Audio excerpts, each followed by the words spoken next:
بسم الله الرحمن الرحیم. با دوره آموزشی آداب آدیشن همراهتون هستیم. توی این دوره میخوام من در واقع مقدمات کار و استفاده اولیه از آداب آدیشن رو به شما آموزش بدم و فرضم هم اینه که در واقع اطلاعات اولیه راجع به صدا رو شما دارید. همونطور که می‌بینید این نرم افزار آداب آدیشن ورژن CC 2015 است و قسمت‌های مختلفی داره. قبل از اینکه راجع به این نرم افزار صحبت کنم این نکته رو باید بگم خدمتتون که این نرم افزار در واقع تکامل یافته نرم افزار قدیمی کول ادیت هست که اون نرم افزار هنوز هم با اینکه ما در سال 2016 هستیم و اون نرم افزار آخرین ورژنش سال 2002 بوده هنوز هم در حال استفاده است. نرم افزار کول ادیت رو شرکت آداب خرید و تبدیلش کرد به آداب آدیشن. آداب آدیشن امکانات مختلفی داره از جمله ادیت صدا و میکس صدا. همونطور که می‌بینید فضای نرم افزار از چند قسمت اصلی تشکیل شده.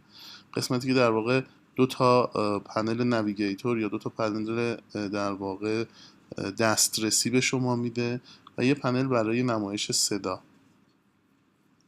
این پنل های دسترسی مکان فایل شما، این که چه امکاناتی رو میتونید تو فایل داشته باشید رو در اختیارتون قرار میده و این پنل کناری خود صدا رو بهتون نمایش میده. مثلا من اگر الان یک صدایی رو اینجا باز بکنم مثل این صدا، میبینید که توی این صفحه نمایش خود صدا رو ما داریم و توی این صفحات کناری مکان جای اسم صدا رو داریم و میتونیم از اینجا جای صدا رو استفاده کنیم. همه اینا قابل کنترل و دسترسی قابل تغییر هست. مثلا من به راحتی میتونم با گرفتن این دستگیر، با گرفتن در واقع این پنجره ها مکان این پنجره رو جابجا کنم یا اینجا مکان پنجره رو جابجا کنم یا حتی پنجره رو بیارم مکانش رو اصلا از اون فضا عوض کنم و مثلا بذارم اینجا، که خب من توصیه نمی کنم. بذارید همین شکل خودش بمونه چون متعادل تره و برای خودتونم راحت تر خواهد. به غیر از این پنجره های پنجره که مربوط به نشانگر هست اینجا وجود داره که در واقع میتر صدا رو میزنه و یه پنجره هم که برای پیمایش زمانی فایلتون هست.